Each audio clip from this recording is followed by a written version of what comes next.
Since 1989, Tibetan Lama Tartang Tulku and his organizations have sponsored an annual gathering at the Great Bodhi Tree, the site of the Buddha's enlightenment in Bodhgaya, India. The story of this project begins here, in this very place, yet spans continents and millennia. More than 2,500 years ago, a young prince from India left his home to search for a way that could lead to an end to suffering. He studied with many of the great teachers of the time. In the end, he found their teachings wanting. Ultimately, he came to sit at the base of a great banyan tree near the banks of the Nairanjana River in northern India. There, through enormous spiritual effort, he attained full understanding and became known as the Buddha, the Awakened One. He taught throughout the subcontinent for 45 years. His teachings spread widely, leading to a great cultural flowering that lasted more than 1,500 years. In the 7th century, the Buddha's teachings were brought to Tibet, which became the treasure house of the writings and practice lineages of many of the great Buddhist schools from all over Asia. For the next 12 centuries, these teachings inspired generations of Tibetan masters to practice meditation, write masterpieces of applied philosophy and logic, and create timeless works of sacred art. Compassion became a guiding force for an entire civilization.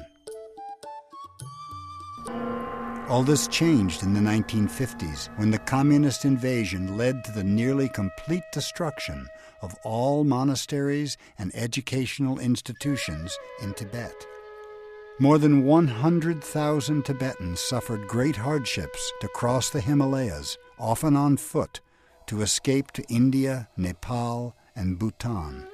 Many left their own belongings behind to bring out precious texts and sacred images that otherwise might have been lost forever. Tartang Tulku was one of these refugees. A fully trained Lama and scholar of Tibetan Buddhism, he taught in India for 10 years. In 1968, he came to the West.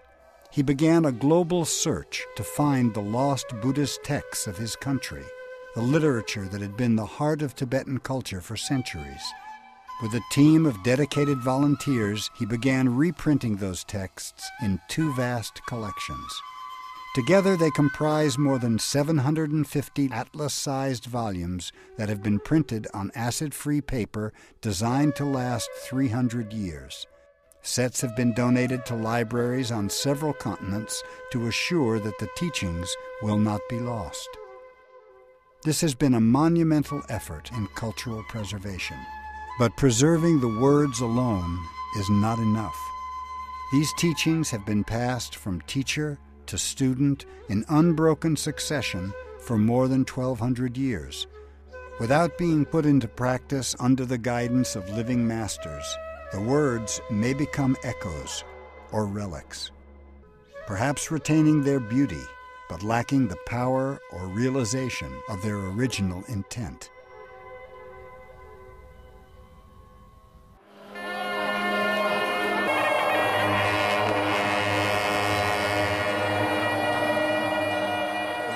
The World Peace Ceremony began as a plan to sustain the faith of Tibetans by encouraging them to gather at the most sacred site in the Buddhist world. As part of this plan, texts were reprinted from the 2 great collections Tartang Tulku had compiled to be donated to those who participated. And so the story comes full circle. The words of the Buddha, transplanted from India to Tibet and then to the United States, are returned to Tibetan refugees at the site of the Buddha's enlightenment in India. In the first year of the ceremony, about 500 Tibetan lamas and monks attended, and 500 books were given away. Now, more than 15,000 people attend each year. This year's distribution alone will include more than 500,000 books. What does 500,000 books look like? It looks like a caravan of 25 40-foot semi-trailers rumbling through the narrow byways of villages in East India to find their way to Bodhgaya, in the poorest state on the subcontinent, there to be distributed for free to students, teachers, and pilgrims hungry for the resources to keep their traditions alive.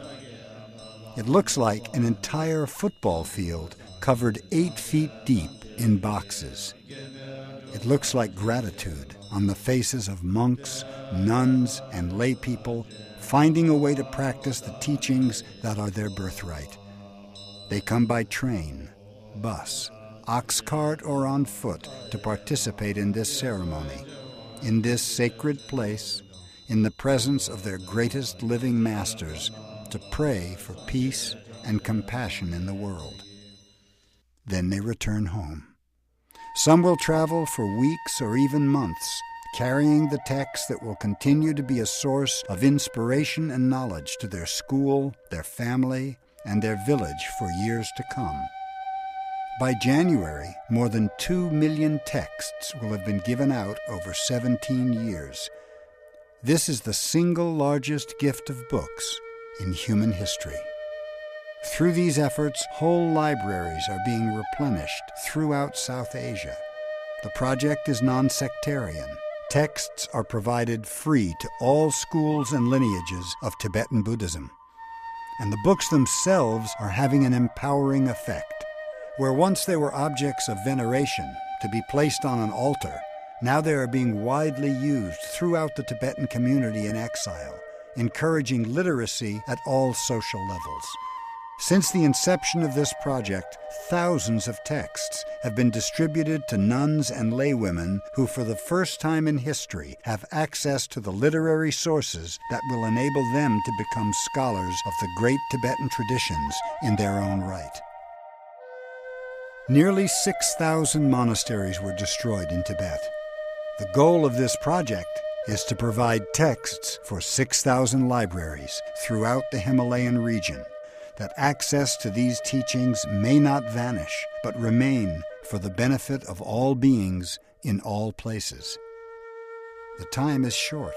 The last generation of fully trained Tibetan masters is passing.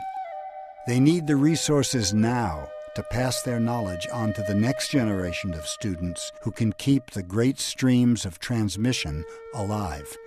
And it all happens because of a wish, because of the incredible efforts of a small group of volunteers, and because of the generous donations of thousands of people like you. The opportunity is rare. You can help. Thank you.